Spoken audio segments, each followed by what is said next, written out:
Bonjour aux pêcheurs, aujourd'hui on va parler de pêche à la mouche et de chimie.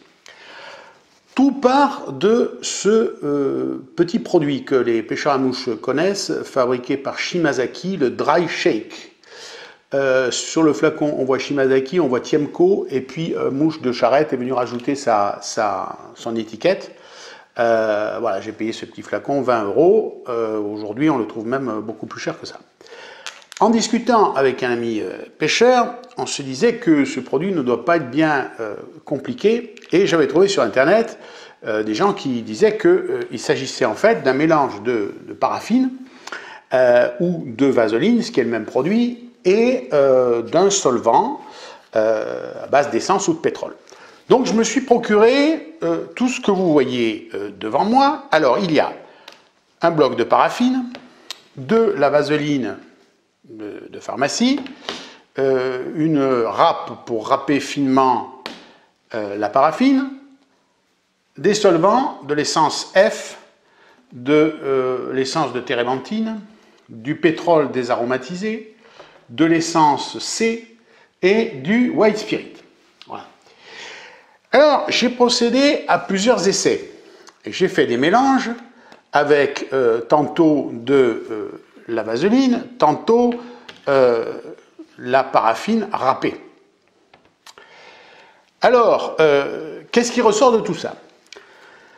On arrive à créer des solutions, on arrive à dissoudre la paraffine, notamment dans l'essence C. C'est dans l'essence C qu'on obtient le mélange le plus clair. Il n'y a pas de dépôt, il n'y a rien. La vaseline dans l'essence F, mais j'ai mis beaucoup de vaseline, ça fait un mélange laiteux, mais qui est quand même aussi homogène sans dépôt. L'essence de térébenthine donne aussi un résultat tout à fait satisfaisant. Voilà. Bon, les autres, il y a un petit peu plus de dépôt dans le white spirit, mais bon, c'est dans le pétrole que ça marche le moins. Dans le pétrole désaromatisé, on n'arrive pas vraiment à avoir une dissolution complète de la paraffine. Alors qu'est-ce qui se passe lorsque on met une mouche là-dedans? Quand on utilise le dry shake,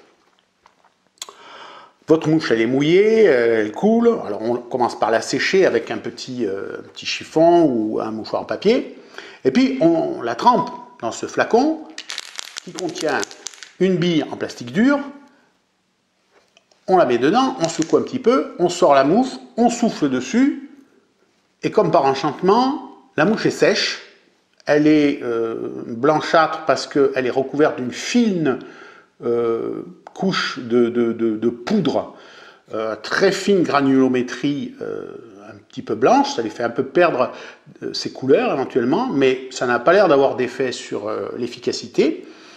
Et elle flotte parfaitement et les fibres sont bien ébouriffées, bien séparées les unes des autres. C'est ce qui fait tout l'intérêt de ce produit.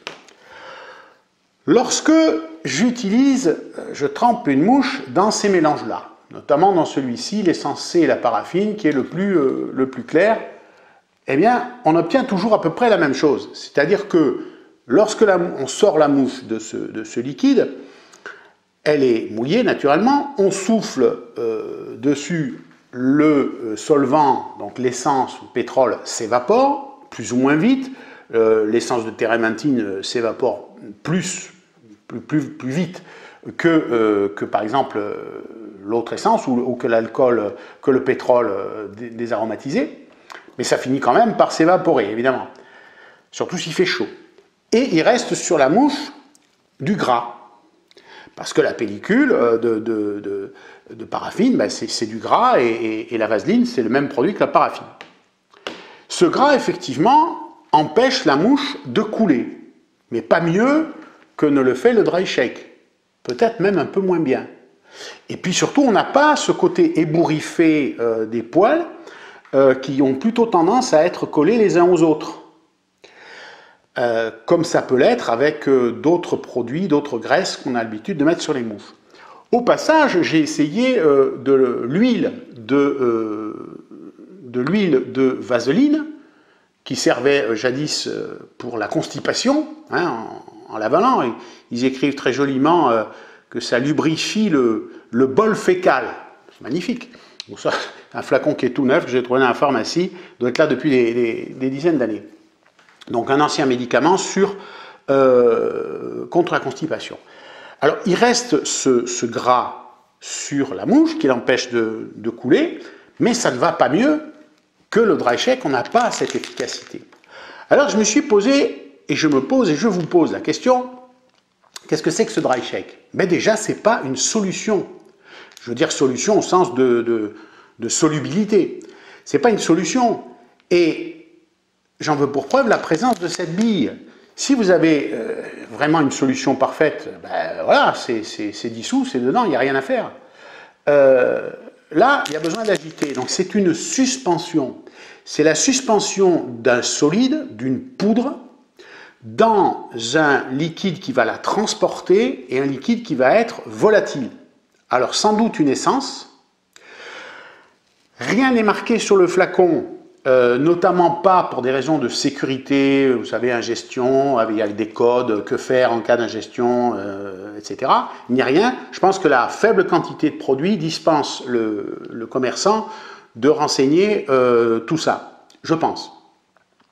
Donc il doit y avoir une essence très volatile qui transporte cette poudre, et que donc cette poudre se dépose sur la mouche. Elle est déjà à l'état de poudre à l'intérieur du flacon, elle n'est pas en solution, elle est en suspension, on l'agite, elle se dépose sur la mouche, le solvant s'évapore à la chaleur, on souffle un petit peu dessus et il reste cette poudre, qui n'est certainement pas ni de la paraffine, ni sa forme plus liquide, enfin plus pâteuse comme la vaseline, ni encore sa forme parfaitement liquide comme l'huile de vaseline. C'est autre chose. Si certains ont l'idée de ce que ça peut être, ben, je suis preneur. Je pense tout d'un coup au talc. Le talc, c'est un produit qui disperse, c'est un lubrifiant, peut-être. Peut-être s'agit-il de talc et c'est un produit qu'on peut pulvériser de façon très très très fine. Et donc du talc qui serait à l'intérieur d'une essence volatile pour le transporter et venir le déposer sur la mouche. Si c'est le cas, ça coûterait très peu cher à fabriquer, parce que l'idée c'est ça, c'est d'arrêter de payer ces flacons 20 à 30 euros et de trouver ce qu'il y a dedans. Voilà. Donc la solution, oui, ça fonctionne pour graisser les mouches. Non, ça ne remplace pas le dry shake. Le dry shake, c'est autre chose. Si quelqu'un le sait, eh bien, j'attends. Peut-être y a-t-il des chimistes. Je vous dis à une prochaine fois.